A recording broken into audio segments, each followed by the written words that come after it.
Well, good afternoon and welcome everybody to our inaugural California Clean Energy Hall of Fame Awards. I'm David Hochschild, Chair of the California Energy Commission, and I'm joined today by my fantastic colleagues, Vice Chair Janaea Scott, who leads our clean energy R&D efforts and is helping stand up hundreds of millions of new dollars for energy efficiency on schools. Commissioner Karen Douglas, who's been leading up our renewable energy planning efforts and lithium development and offshore wind and tribal work. Commissioner Andrew McAllister, helping lead on SB 100 and our energy efficiency work and load management and so much else. And Commissioner Patty Monahan, who is driving the clean transportation future. So grateful to be able to work with each and every one of them every day and together to be able to present this first cohort of award winners inducted into the California Clean Energy Hall of Fame today. I would like to dedicate this ceremony to two remarkable people who are no longer with us. We know that we stand on the shoulders of giants, those of us who are fortunate enough to work at the Energy Commission today. None greater than Charles Warren, who is the reason the Energy Commission exists. During the 1970s, we had an oil crisis, and everyone knows there's opportunity inside the crisis. He took the lead, negotiated with Governor Reagan to create the Energy Commission and allowed us to do this incredible work on clean energy and energy efficiency. This year, we're going to move about $750 million in grants for everything from energy efficiency in schools to solar microgrids, electric vehicle charging infrastructure, and so much else. And it wouldn't be possible without Charlie Warren. And we're dedicated as well to Miss Espinola Jackson. I knew this would happen. It's very difficult for me to talk about her without getting emotional. She was barely 5 feet tall, but is the tallest woman I've ever met. She was an activist in the Bayview Hunters Point in San Francisco, a tenacious fighter for the clean energy future. She fought and defeated these proposed peaker power plants in the Bayview Hunters Point and helped create, at the time, the largest solar incentive program in the United States. She brought heart and she brought backbone to our movement for a clean energy future. And Espinola, I love you. Your light still shines great with me and with everyone who was fortunate enough to know you. And your daughter Gwen is with us today watching. Gwen, thank you so much. And I think about something actually Barack Obama said once, that one voice can change a city, one city can change a state, one state can change a nation, and one nation can change the world. And that's what we see. I'm so proud of my hometown of San Francisco and for Espinola's role in particular when I think about all those through lines to Gavin Newsom and Kamala Harris and Nancy Pelosi and all the change that we're making together and how much one person can make a difference. So thank you, Espinola. Today's awards honor individuals who are leading on the front lines to a clean energy future and are making exceptional contributions to help California get to 100% clean energy future for all. We're trying to push this clean energy future in a way that's going to work and lift all boats. We believe, a postcard from the future in California, and our actions are showing the country and the world how we can get to a clean, healthy, and equitable future. And so I want to say one thing to the award winners in speaking to all of you. One common refrain was you were surprised, you were humble. Some people said you didn't deserve it. Well, let me tell you one thing. Our selection committee, and I'll thank them in a moment.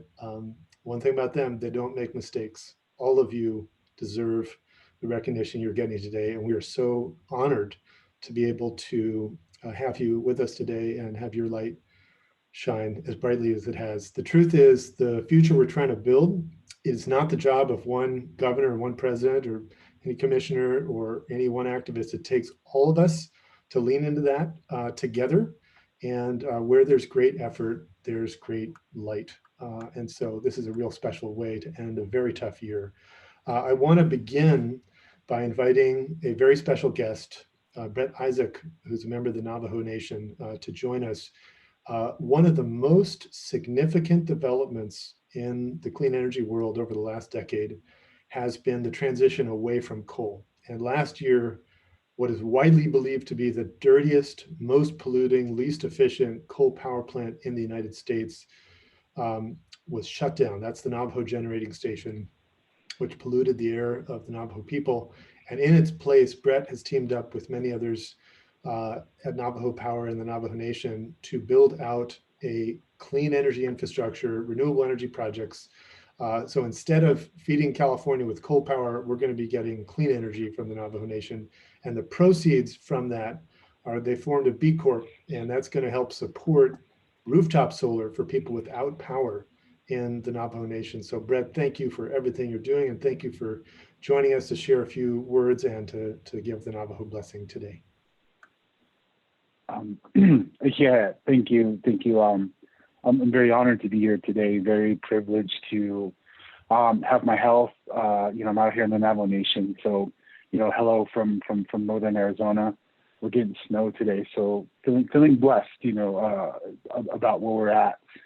Again, my name is Brett Isaac. I am the co-CEO and one of the founders of Navajo Power. And, as a member of the Navajo Nation, energy has a unique place in our existence as well as our history. And part of the creation of Navajo Power is to accomplish a lot of the same things that looking down the roll list of attendees and honorees today, I aspire to be like you guys. I aspire to follow in your footsteps and to help advance the clean energy future for our nation. And, just a little background on us, we focus on developing large-scale tribal projects across, the country, and focusing on maximizing community benefits. So we want to ensure equity is something that's factored into the development of this transition. And so that's a role that we play. And today I'm going to be sharing a Navajo prayer. And, I encourage you, at some point, if you don't have the opportunity now, to touch the earth and to feel the energy that's around us, because these prayers really resound in that element that there is energy all around us, and how we use it and what we use it for reflects back on our intentions and what we hope for in our future. So with that, I'll start this. So, Gudon Hajonole, Nastan Shema, Yadishir Shit Hayov Kaf, Niho Deplish, Chisna Jenny, so just don't go sleep, the bed inside, just now or deeply, so sleep, so chair here, so chair one. You scare us John, a stone, a stone at Lahishima, na Nadan Ashki, Nadan of Toya Ped. Yoder as a Tazit, Nitrish as a Tazit, To Aschin, Tobiage, Tadinashki, and Nist Aniat Ed. So Anade, Big Hojon. Hajona Haslin, Hajona Haslin, Hajona Haslin, Hajona Haslin. And just to interpret those last words is that beauty is restored around us.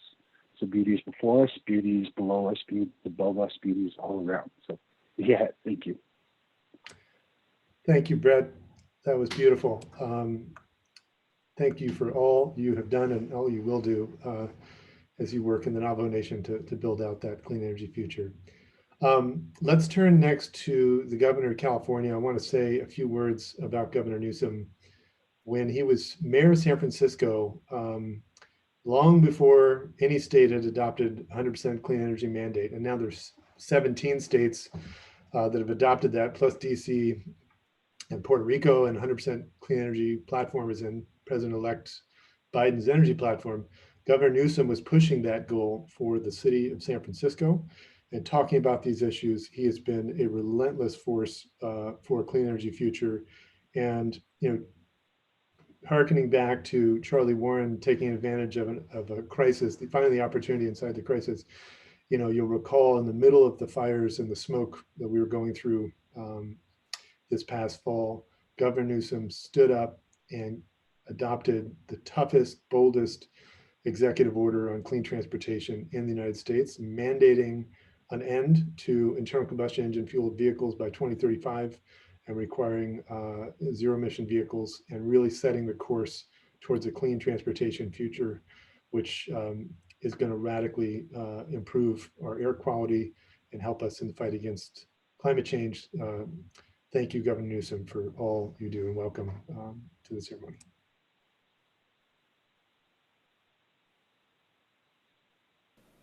Thank you, David. 2020 certainly challenged our state like never before. We've faced a pandemic, a recession, and a nationwide reckoning on racial injustice. And of course, a record-breaking fire season, by the way, a proof point of the immense climate emergency confronting each and every one of us. But 2020 has also been a year when Californians have stepped up and has taken on these great challenges. We've led boldly towards a cleaner, a healthier future for our children and our grandchildren. Let's just take a look at the numbers. We've achieved a 63% carbon-free electricity on our electric grid. That's 63% carbon-free electricity. We've made electric vehicles California's #1 export. And between 2000 and 2018, we've decreased our carbon intensity of our economy by 43%, while our GDP has increased 59%. That's why I'm proud to help launch the California Clean Energy Hall of Fame Awards to shine a light on California's climate leaders. They're working intensely, many behind the scenes, driven by a passion for a future they know is possible. Just take a look at Dr. James O'Bannon, our Lifetime Achievement Award winner. He overcame poverty and racism in Mississippi to get his PhD and become a mentor and a leader in energy efficiency. He founded Chico State's Department of Construction Management, one of the state's top programs with sustainability focus. And Kaushik Tota, our Youth Game Changer awardee at just 18. He's already leading grassroots organizing efforts as the founder of the Climate Youth Ambassador Program in Mountain View. And then there's Pamela Quan of San Francisco and Eddie Price of San Diego, who brought solar job training and mentorship to their communities. We recognize Rey Leon, who created an electric vehicle rideshare platform for Central Valley farm workers, and Arla Ramsey, who created the largest solar microgrid on California's tribal lands in order to keep the lights on for the Blue Lake Rancheria community of Humboldt County. Together, this group of winners we celebrate today represent the best and the brightest of California. Their stories remind us of the power each and every one of us have to make a positive change. So congratulations. Congratulations to this year's California Clean Energy Hall of Fame Award winners. And thank you more over anything else for inspiring us with all you have done and continue to do to build a clean energy future. All right, thank you. And next, I'd like to specifically thank the members of the selection committee for selecting this year's Clean Energy Hall of Fame Awards. We had over 100 nominations. It was not an easy choice. They did a fantastic job. So special thanks to Christina Snyder, Angela Islas, Roman Partido Lopez, Rajinder Sohata, Shreyas Jadkar, Luam Tesfaye, Sarah Rubin, Joe Xavier, and Eddie An. Thank you for all your dedication. You're all heroes in your own right. So to recognize our 6 awardees today, we've teamed up with the Sacramento Tree Foundation to create these special plaques from reclaimed lumber for each awardee. And each awardee will have a tree planted in their honor, a cedar tree. So let's watch this video to learn more.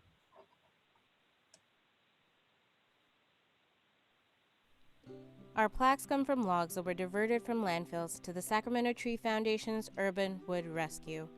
By using this wood, the Sacramento Tree Foundation reduces waste, achieves greenhouse gas reduction benefits through carbon sequestration, and provides needed green materials for such things as furniture and other wood products. The program has already captured 6,700 metric tons of carbon.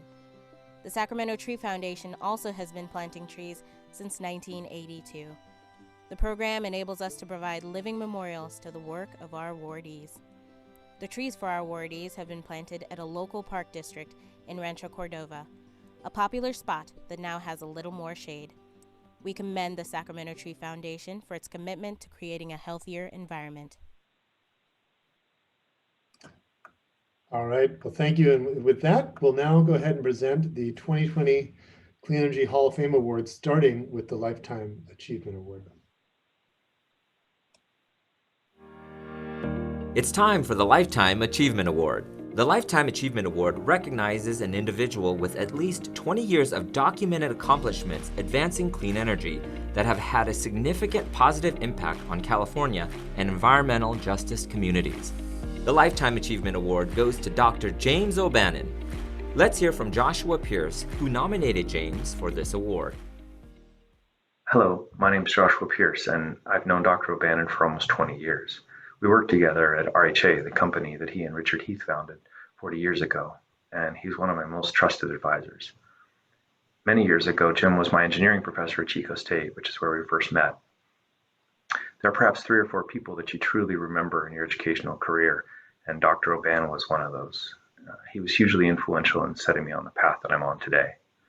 I nominated Jim not just because of his incredible achievements in energy and energy efficiency, and his commitment to lifting up those who wouldn't otherwise have the opportunity, but because of his personal impact on the lives of so many people like myself. For Jim to have come from where he did, through so much adversity, to getting his PhD and building RHA into a successful mission-driven company while dedicating 35 years of his life to education, Jim still found the time to write literally dozens of influential publications. And if that wasn't enough, Jim has and continues to organize more community service projects around the country than I can even remember. But Jim's biggest lesson to me was teaching me the simple joy of helping others achieve what they couldn't otherwise do on their own. Congratulations, Jim. From a childhood in Mississippi where he believed his best career option was to become a bricklayer, Dr. James O'Bannon has become a leading international voice in the field of energy efficiency, helping to accelerate California's clean energy future. James is a retired professor from Chico State, a long way from the Deep South plantation he called home as a child. In between, he earned a PhD in vocational education and civil engineering that set him on a course to build the popular construction management curriculum and department at Chico State. The university states the program is one of the country's finest and boasts more than 3,000 alumni. Students not only love Jim for his passion for teaching, they learned valuable real-world lessons. Since the 1970s, he's designed innovative energy-saving programs and is currently chairman of the board of Richard Heath and Associates, a design firm committed to delivering energy conservation and healthy environments to underserved and disadvantaged communities. Jim uses his expertise to deliver improvement to communities nationwide. With students and faculty members, he built transitional housing for domestic violence survivors after the 2018 Paradise Fire. A decade earlier, he led an effort to help restore homes in New Orleans after Hurricane Katrina devastated the region.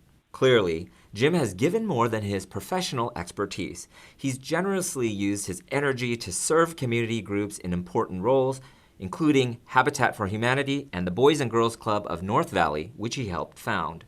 We're honored to recognize Dr. James O'Bannon as the first recipient of the Lifetime Achievement Award for the California Clean Energy Hall of Fame for his commitment to serving others. He's our hero and serves as a role model for all of us. Well, thank you, Dr. O'Bannon. You can go ahead and turn your video on. I so regret that we're not able to be together in person. You'd be getting a standing ovation now.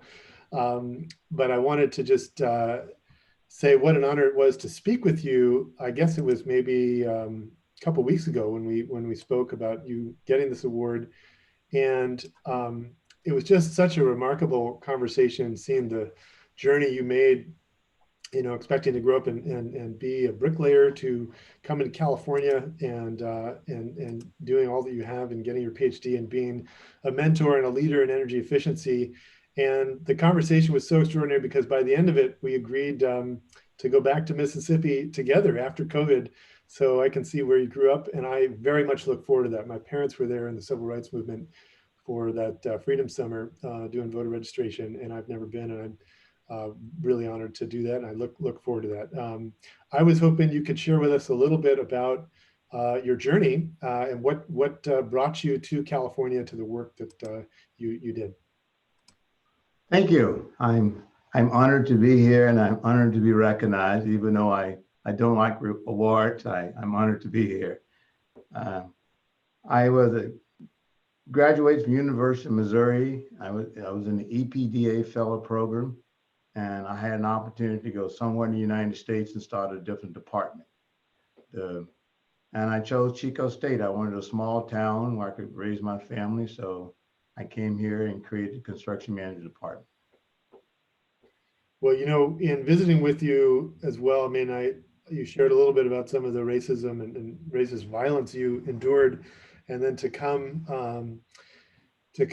to where you are and be such a leading light, particularly in this year where we've had so much racial injustice and unrest. I wonder if you could share a little bit about your reflections on how we build this clean energy future and do it in an equitable way, and some of your reflections on that.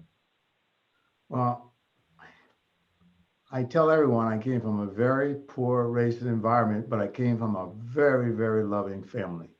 My parents was very religious, one of 13 kids, and we were always taught that there was a few things that made the difference in life. That was have faith, work hard, and pursue education. And we live by that. And I think that's what is the result of who I am today. Wonderful. Just wondering if you could maybe share what you regard as one of your highlights of your career for the young people who are watching today. Well, there's no old saying,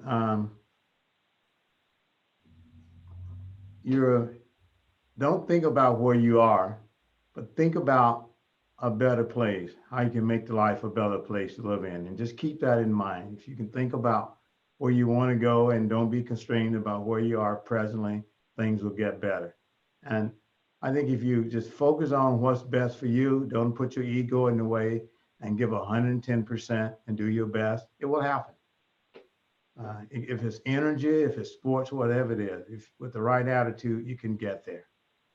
Well, wise words. I know you have touched over 3,000 students with your inspiration, and we're so grateful that you could accept this honor today. Thank you so much. Thank you. All right. Well, with that, let's move on to the rest of the awards.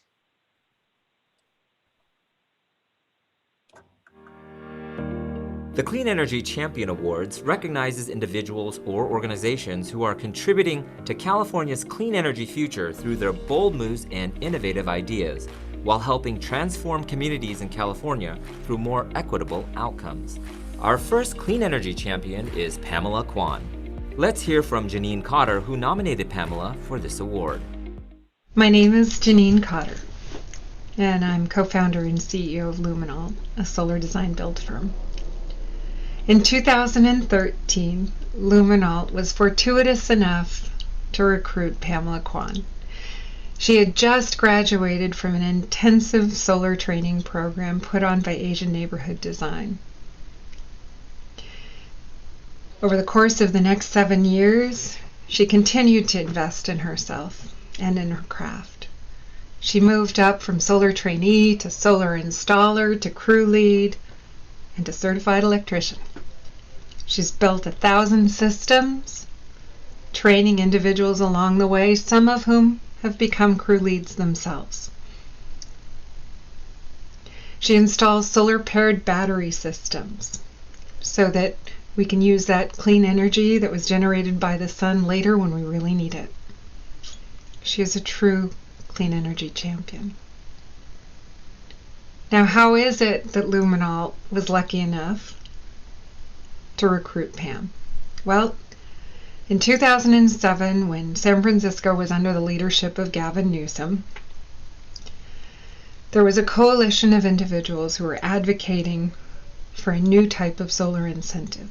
Those individuals, Phil Ting, David Hochschild, Johanna Parton, Wade Crowfoot, Joshua Arce, Dr. Espinola Jackson, and others, argued that any incentive should require that it have people that were trained through our workforce development programs. People that would be able to work and hone on their craft. One of those programs was Asian Neighborhood Design, and one of those trainees was Pam. Now, as we think about how we rebuild our economy from this pandemic, let's think about other programs that we can craft so that other talented Pams have opportunities to learn their craft and build their careers, all the while that they're building a better California.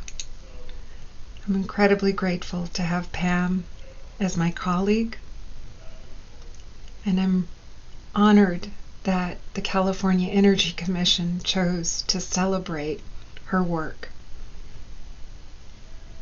Thank you.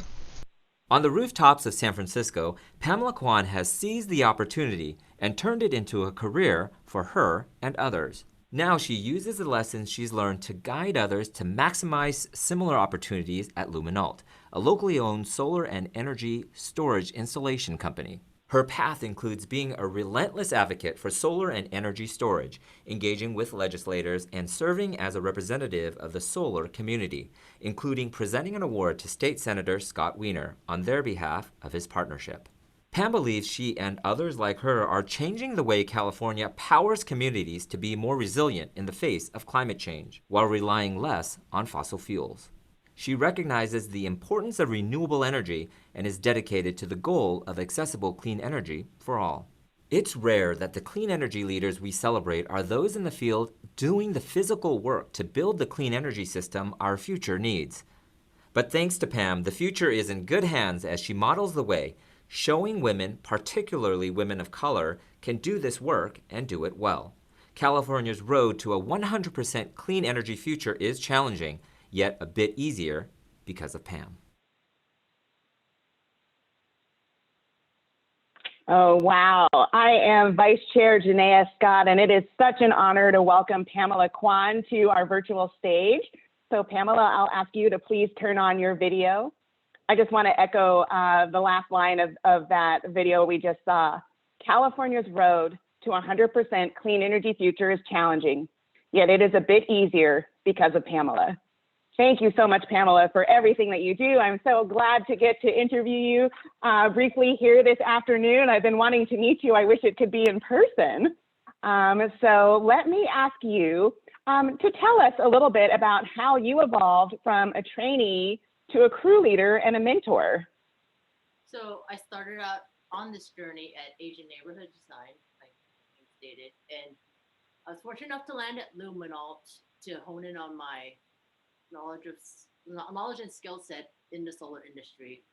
And what's great, I'm grateful for the patience that was shown to me as a trainee, which allowed me to perfect my builds and which allows me to set the standard of my builds today as a crew lead.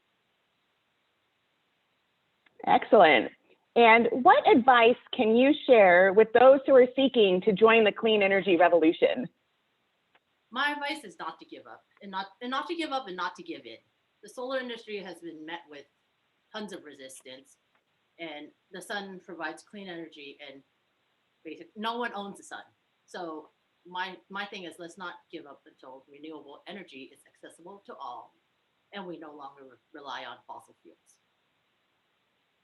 I like it very much. Not to give up and not to give in. Woo, woo. So everybody, if you'll join me in saying congratulations to Pamela. We're so excited to honor you with this award. Thank you for being here today.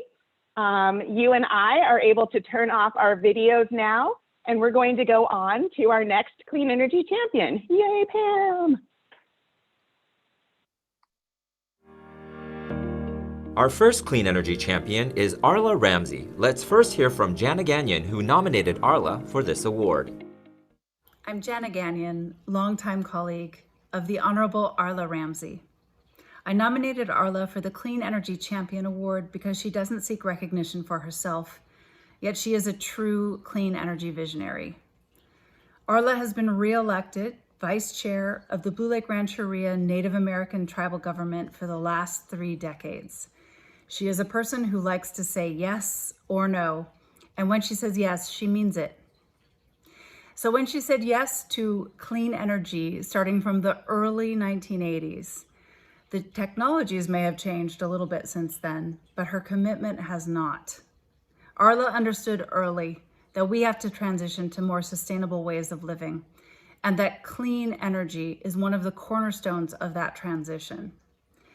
Arla has inspired me and so many others because she is unafraid of the bold endeavor, even when that endeavor requires significant risk in the moment. Congratulations, Arla. This award is so well deserved. As the leading catalyst behind a tribal-owned microgrid in Humboldt County, Arla Ramsey has prepared her community to defend against natural catastrophes and emergencies. She's the vice chair of the Blue Lake Rancheria, a tribal land that sits atop the junction of 3 tectonic plates and is subject to the extremes of heavy rains and forest fires. Yet, Arla and the tribe prove that when the large electricity grid fails, the tribe's microgrid ensures its facility can serve as the region's American Red Cross emergency evacuation site. In 2019, it did exactly that. A sweep of wildfire-induced power shutoffs struck the region.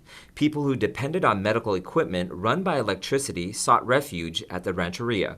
Humboldt County stated the Rancheria's reliable power source, the microgrid, literally saved lives. Where energy access and quality are limited, Arla has been a clean energy champion for more than 4 decades. With a clear vision of how clean, reliable power can support the main lifeline sectors and improve lives while guarding the environment, Arla has been the catalyst to the innovative distribution of energy projects. Arla has also contributed significantly to the acceptance and advancement of women in leadership roles by setting the example with the women-led tribal council that has set the course for clean energy development for all of California.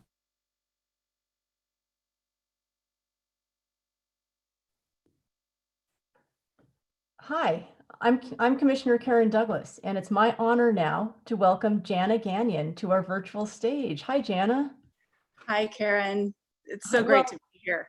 Well, wonderful. Well, thank you so much for joining us to accept Arla's Clean Energy Champion Award. I'm so pleased that she's been nominated and awarded this honor. And I wanted to ask if you could tell us a little more about Arla. How has she inspired you and others at the Blue Lake Rancheria?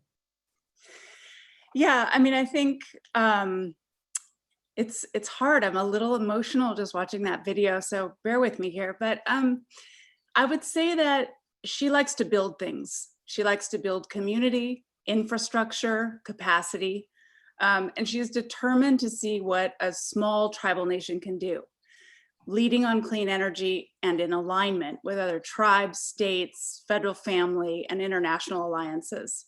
It can be very difficult in rural and especially rural tribal communities to access clean energy solutions and technologies. And many things look good on a whiteboard. So her strategy has been to be first, to make the investment, which has been difficult at times, to prove up on the ground these ways of cleaning up our climate and creating economic and social benefits as well.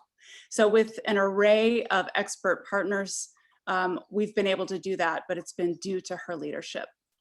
Well, it's really exciting to see what Blue Lake Rancheria has been able to do and the leadership that the Rancheria has been able to have, not only among tribes, but obviously here in the state. And I wanted to just ask you, maybe you could say a bit more about what the microgrid has meant for Blue Lake Rancheria.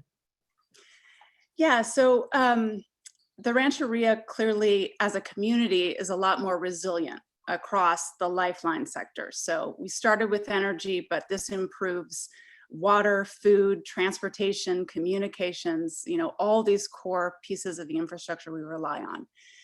And they, maybe more importantly though, they've led to long-term public-private partnerships. And these partnerships are in turn creating sort of this virtuous cycle of continual energy improvement, social benefits, economic stir, more research, more jobs, more expertise for the tribe and for the region.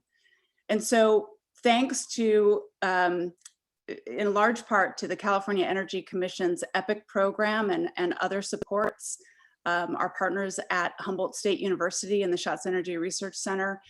This region is now widely known for low carbon microgrids and other energy innovation.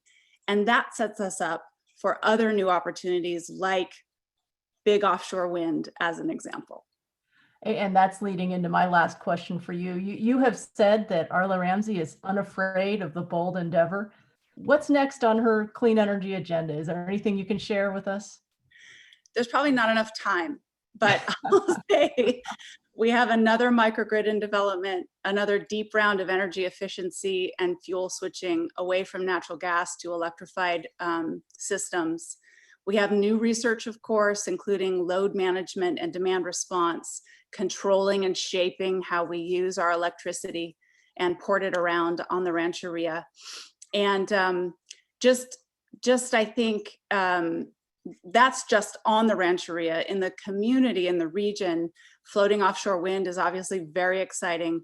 And she's already started developing the complementary facets in research, STEM education, workforce development and training, and other capacity building, like she does so well and has such a talent for. Well, that is really fantastic. Well, thank you, Jana.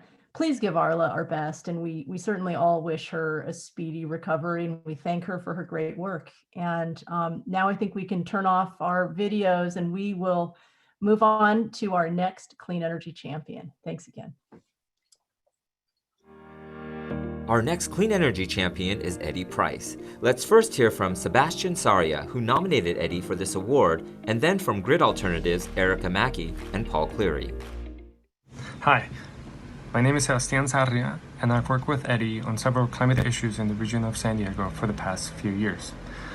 I nominated Eddie because he's someone that is always at meetings, he's always pushing the envelope, and he's always asking those uncomfortable questions that sometimes we're too afraid to ask.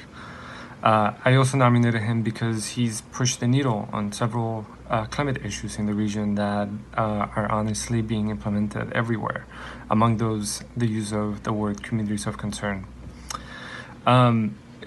Throughout his work and his relentless spirit to always push the needle and move the region forward, Eddie has inspired me to be true to myself and to always make sure that I'm amplifying the voices of others and also of my own. I'm just very proud of Eddie, and thank you.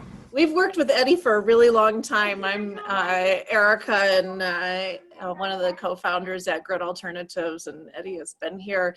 You know, it's so amazing that he's getting inducted into the Clean Energy Hall of Fame through the California Energy Commission, because, as you know, he is a force to be reckoned with here at Grid Alternatives and in the community.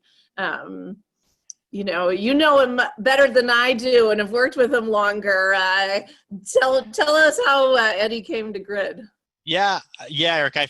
My name's Paul Cleary. I'm a longtime colleague of Eddie's, and I first met him about 8 years ago when he was applying for a AmeriCorps fellowship in our outreach department here in San Diego, Grid Alternatives. And the first thing that struck me with this was his passion for communities of concern and his commitment to the fight for equity. And, he had a mantra back then, doing outreach, making sure he got the word out to everybody in his community. And it was line around the block. He was going to create a line around the block to make sure that everybody had access to clean energy in his community. And that's what he did.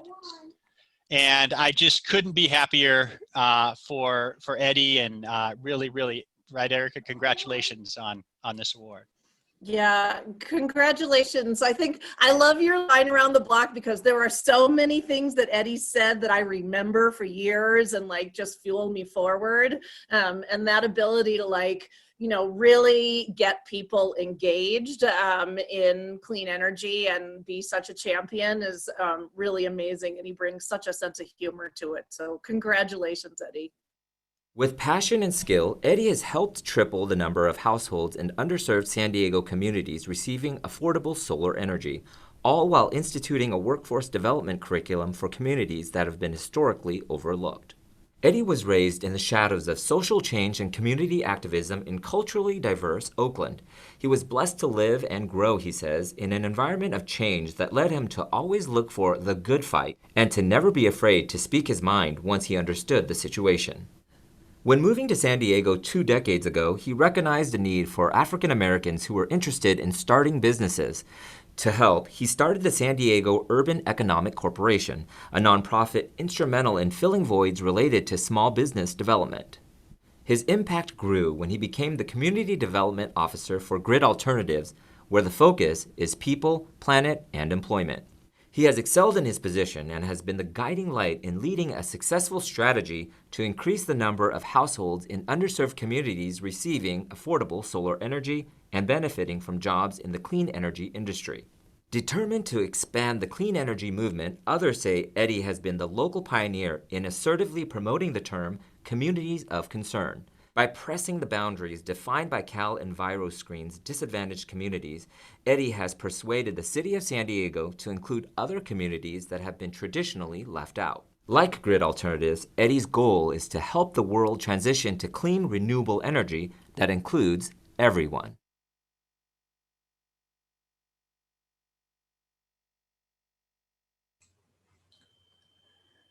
Hello, everyone. My name is Andrew McAllister. I'm commissioner at the California Energy Commission. Eddie Price, welcome to our virtual stage. It's really an honor to recognize you. Thank you so much for all you've done, and congratulations on being part of the first crew of inductees into the Hall of Fame. Recognition is a reflection of really clearly, in your case and everyone's, but in yours, definitely a deep and sustained commitment and action. So we're, overall. And so I wanted to just again congratulate you for that and ask a couple of questions. You've been a strong community voice in San Diego ever since you got there 2 decades ago, and in the last almost decade in the clean energy field with Grid Alternatives. Great organization. Great to see Paul and Erica there as well. Tell us about your involvement in San Diego as a community catalyst. And in particular, I'm really curious to hear about the San Diego Energy Equity Campus at Valencia Park.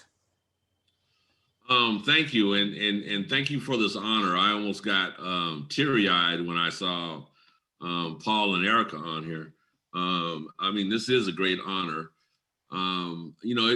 This energy thing is a good fight, and I like a good fight, and I will get in a good fight. What I noticed first about energy and environmentalism and all that kind of stuff,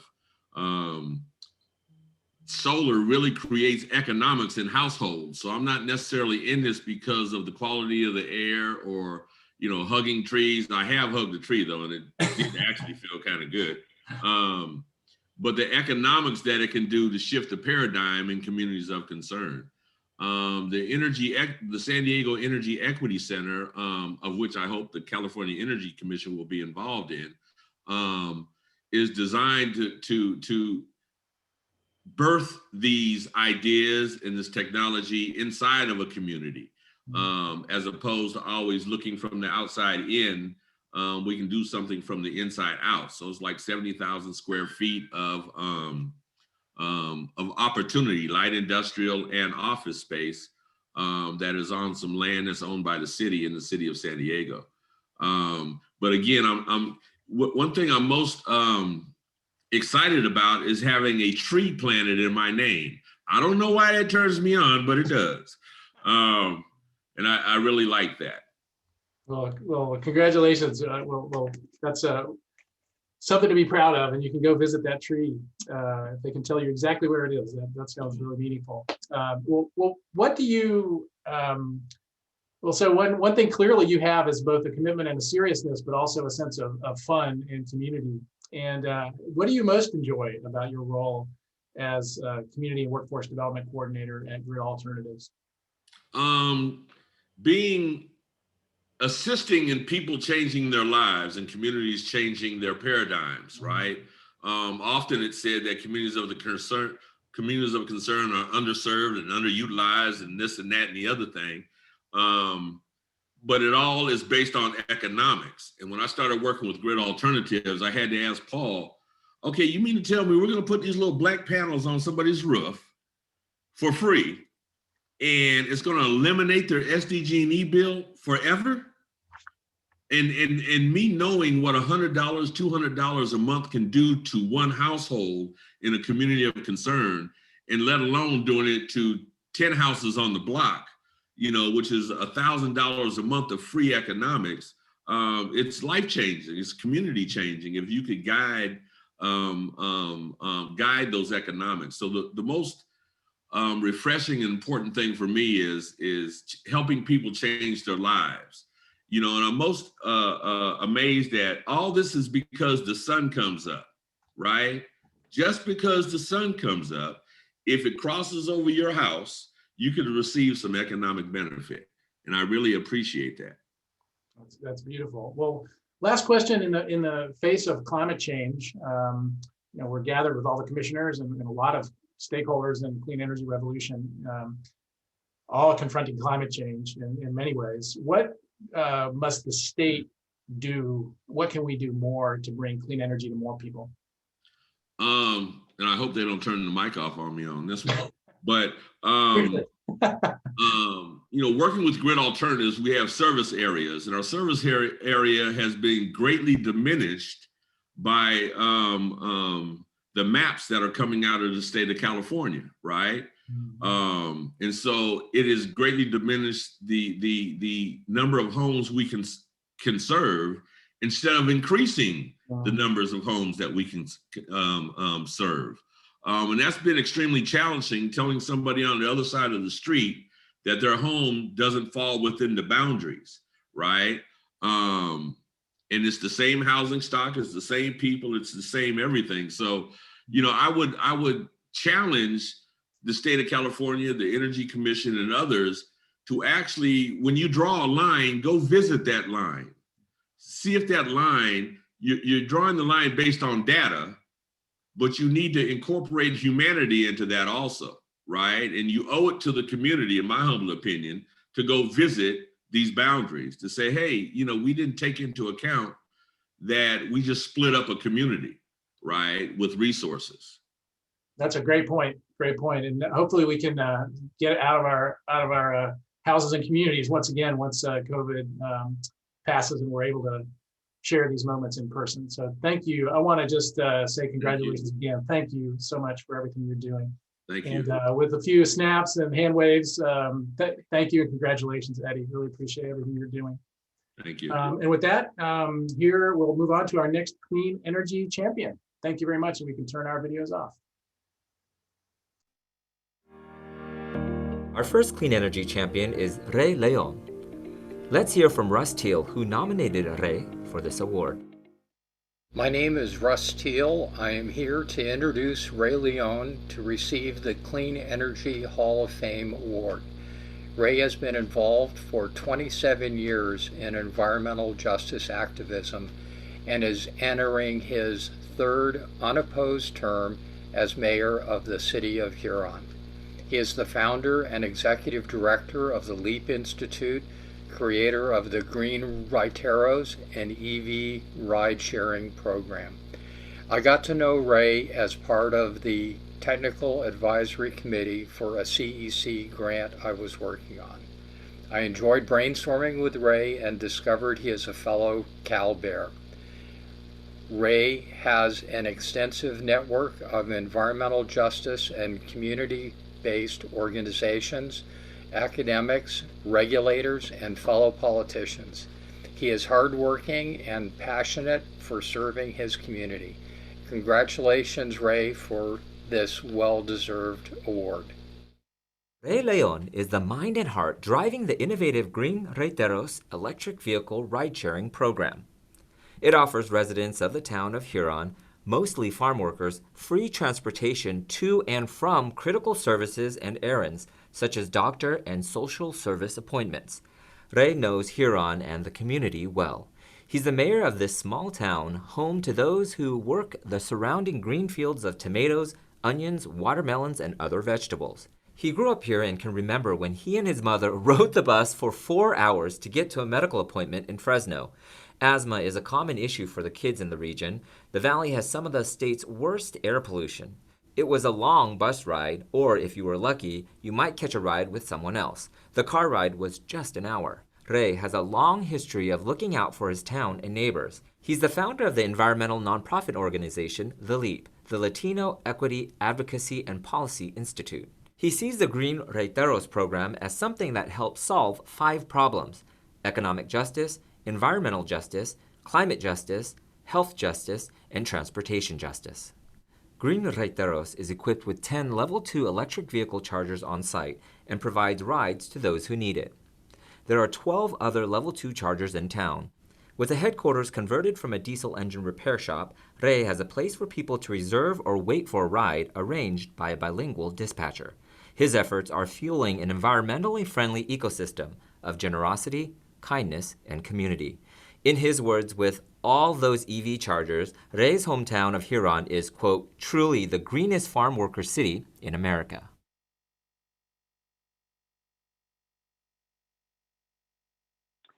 Well, Rey, come onto the virtual stage with me. Turn on your video and turn on your audio. I'm Commissioner Patty Monahan, and it is my honor to welcome Rey Leon and to ask you a few questions. So I'm happy that I get to intersect with Rey on the advisory committee for our clean transportation program, and he is filled with wisdom. So I'm looking forward to hearing some of your gems for us today.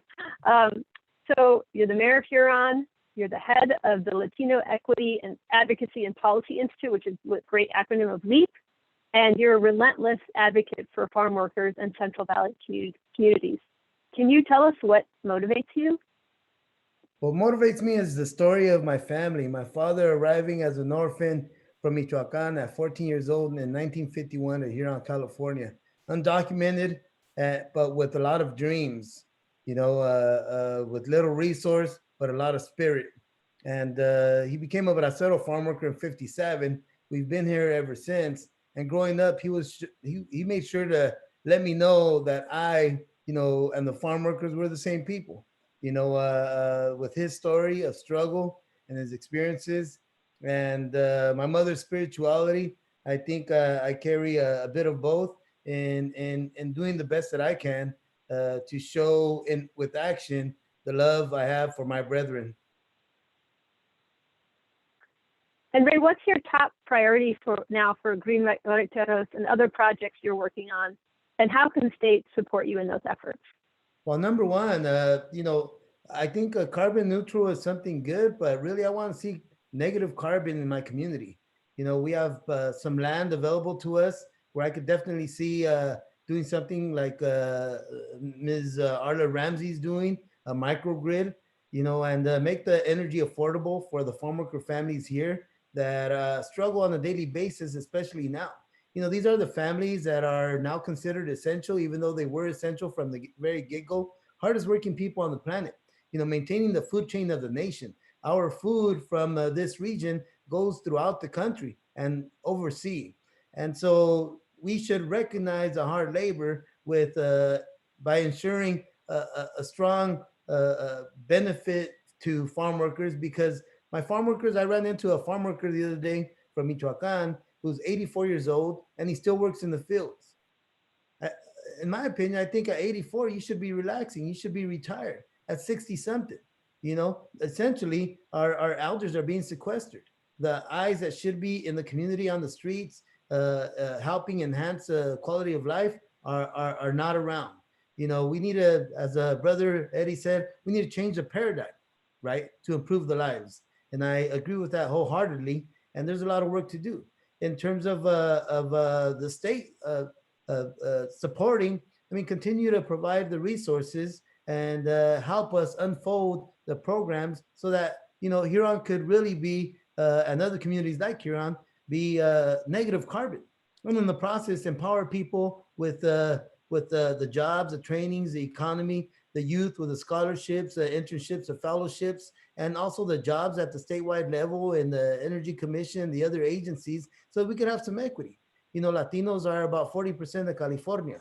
The San Joaquin Valley is the fastest growing region in the state, and the fastest growing community in the region are Latinos. But we don't really see that matched up in the upper echelons, not in environmental mainstream organizations or at the agencies. So I think continuing to support and probably, while definitely supporting communities like my own more, so that our farm workers don't have to struggle as much as they already do in having to pay for the bills and really not getting a good wage, for the hard work that they're doing for all of us.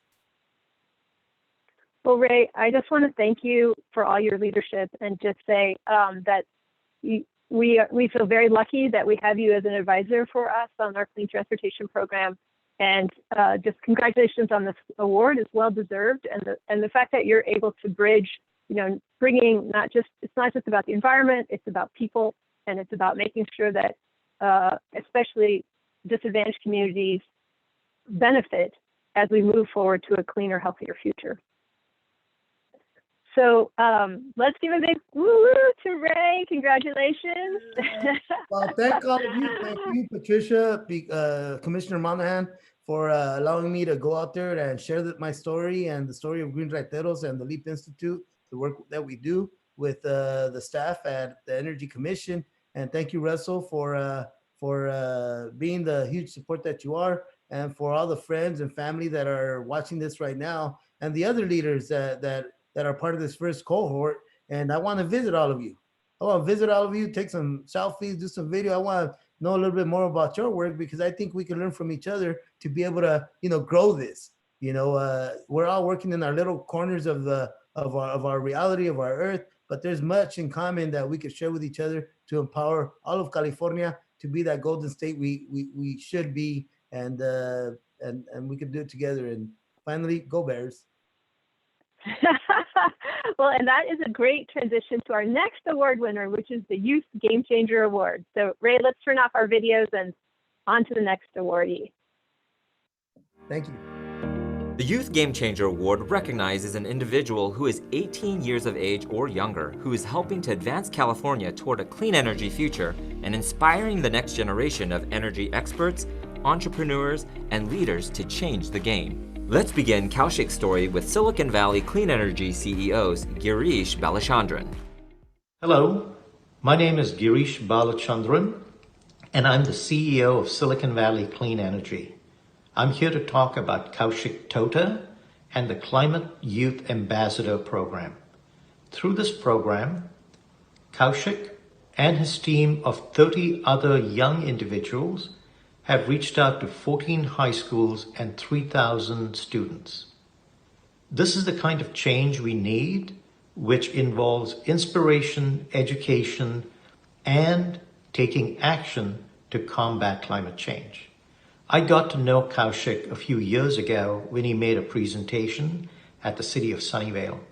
His poise and vision were very impressive, and we hired him at SPCE to be an intern for us. Since then, he has done some amazing things, including the CYAP.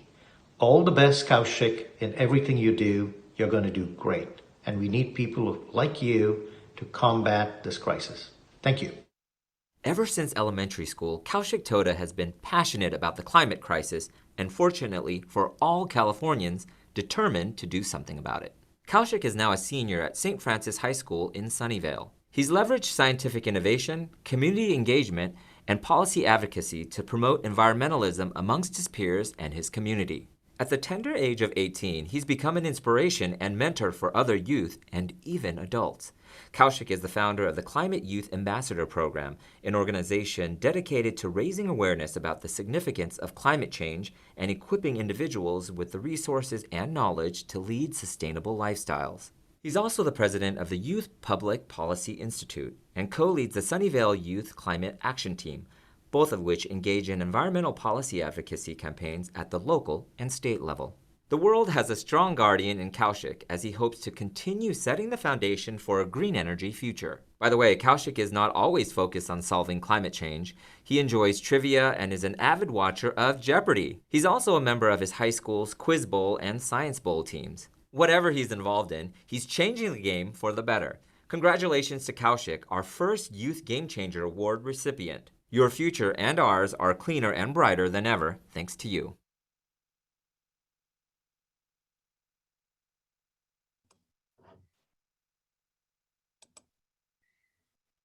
All right. Wow.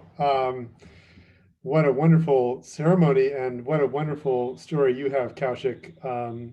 Let me just say, I remember what I was doing at your age, and it was nothing close. So impressive, and you showed so much initiative. I wonder if you could start by maybe sharing what exactly inspired you to start the Climate Youth Ambassador Program and what you're doing in that capacity. Yeah. So first and foremost, thank you so much for this award. I really appreciate it. The inspiration for the Climate Youth Ambassador Program was former Vice President Al Gore. I watched one of his TED Talks when I was maybe 11 years old. And his presentational style, as many of you are likely familiar, it's like rather humorous and very interactive in nature. And he always tries to like tie things into realistic concepts and really paint a picture. And that presentational style really spoke to me, and it inspired me to do the same, except by reaching out to peers, especially youth, who are, you know, the next generation that this planet will be handed down to. And so I was really passionate about this idea of a student-to-student community engagement program focusing on environmentalism and climate education. And I'm really happy to say that Silicon Valley Clean Energy resonated with my vision, and so they lent me invaluable work experience and seed funding, which enabled me to launch the Climate Youth Ambassador Program, through which I've been able to, you know, create this team of passionate environmental stewards who are bringing about change in their communities. Well, you know, we've heard a lot today about new technologies like solar and storage, but part of what we need to do to meet the climate challenge is actually with natural products, including wood, and our plaques are an example of that. I think you received yours. You want to just hold it up for everybody? So people For sure. There you go. All right, beautiful. You also did something remarkable during this 2020 election. You hosted a virtual climate forum with 1,000 people in attendance. Can you share a little bit about how that went? Yeah, so this climate forum was for the candidates running for office in the city of Sunnyvale during the 2020 elections. And it was just a really great way for us to bring together all of the candidates and have an authentic dialogue about what they plan to do on climate action. Because, you know, as climate change becomes an increasingly more important voter issue, people want to hear more about that. They want to understand what are these elected officials' stances, what are these candidates' policies, and what concrete action do they plan to take. And so it was a really fun process engaging with these candidates, drafting questions and coming up with just, you know, approaches that will properly inform the public on how to sort of vote in this election in a way that puts the environment first. Great. Well, Kaushik, you are on such a fast trajectory. I feel like we'll all be working for you in a few years at the rate you're going. But maybe you could share a little bit about some of your own hopes and aspirations before we close here. Of course, yeah. So in college, I hope to continue whatever I'm working on right now, this whole community engagement, teaching children about climate change and stuff like that. We're already starting to recruit college students to the Climate Youth Ambassador Program. So hopefully I can be a part of that group of college students. In addition, I hope to study environmental engineering or some sort of sustainability-oriented scientific discipline, because this truly is my passion, and I want to help build out the infrastructure necessary for a carbon-free future in California, nationwide, and globally. So I hope to pursue an education that runs along those lines, and I do hope to enter the sustainability space as you know, someone working on that infrastructure and helping guide decisions that put the environment first, regardless of what exactly is going on, whether it's infrastructure development or education or just governmental policy. I really hope to be in a position that enables me to make sure that we are protecting our environment and our ecosystems first and foremost. Well, thank you, Kaushik. You know, along with all the other award winners today, I think this is really recharging our collective electric batteries to refuel for the year ahead. You know, 2020 was such a tough year, and it really stressed and tested everybody in so many different ways. But 2021 can be a phenomenal year as we lean into this future. And I just want to especially say it's so heartening to see people at your age so committed and so focused and so talented and dedicated. You have to know that those of us older than you looking at you, it's just an incredibly inspiring feeling to see all that energy, and we want to support you. And if you ever want an internship at the Energy Commission, hit me up after this. Okay, with that, we're going to turn now to two more young budding leaders, Linnea and Landon Bohan. These are the children of our fantastic and energetic Executive Director, Drew Bohan, and they're going to share a little bit of poetry with us all.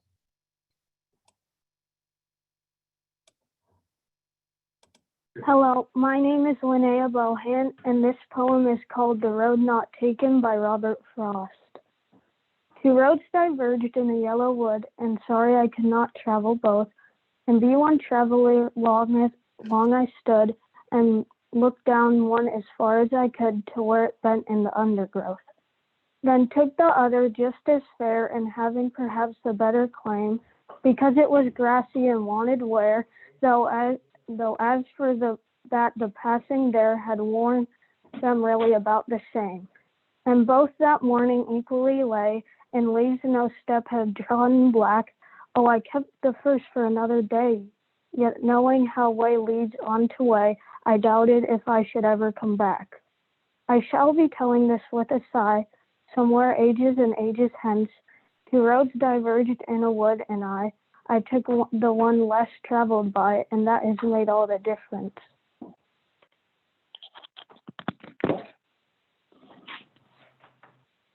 My name is Landon Bowen, and this is The Lorax by Dr. Seuss.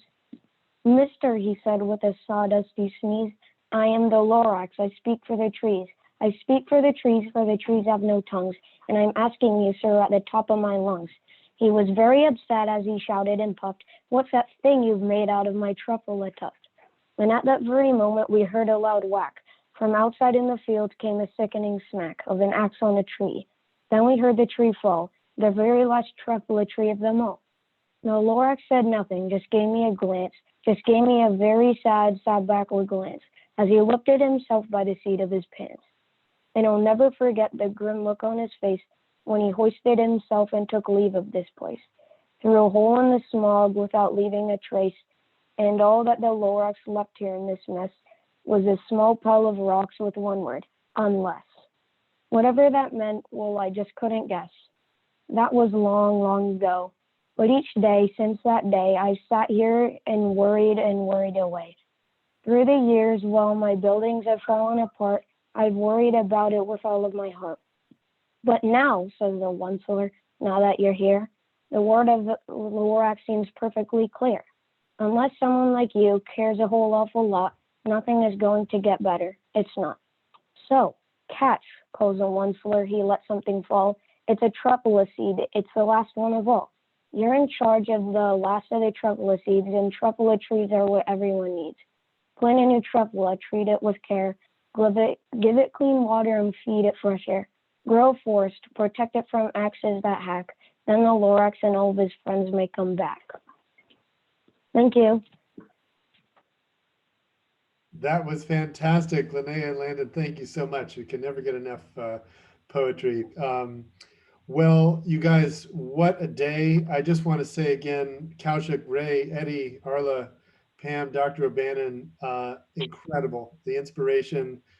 Ray, I especially appreciate your idea about all of us getting together in person when we're able to do that. We need each other. We're all part of one team, and we all have a role to play, every single one of us, in building this clean energy future. And, the country is watching, the world is watching. California has pioneered, the modern solar industry began in California, the wind industry began in California, electric vehicle industry, energy efficiency standards, and just finishing the job and showing that we can get to 100% clean energy and do it in a way that lifts up all communities. That is the task in front of us. So I want us all to lean into that, and especially to be kind to one another, particularly after a year like this. And when we're so divided, to always seek to find the humanity in every person that we deal with, even those we disagree with, and maybe especially those we disagree with. We're all in this together. We have one destiny, a common destiny, and we gotta succeed together. At the Energy Commission, we're going to keep pushing as hard as we possibly can to advance transportation electrification, decarbonization, the building sector, clean energy R&D, and all the rest of it. And we look forward to partnering with all of you. At this point, what I'd like to do is invite all of our winners and their nominators to turn on, and the commissioners to turn on your cameras so we can give you all one final congratulations. So if everyone can turn on their cameras, thank you to our 2020 winners.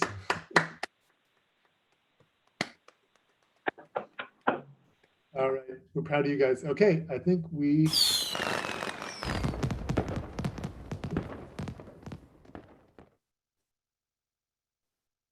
Thank you, guys. Thank you.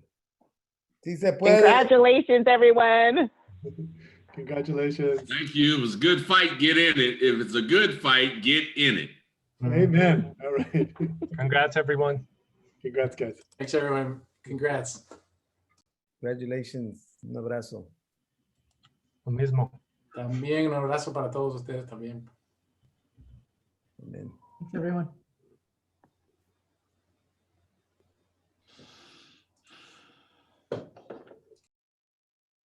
See you next year.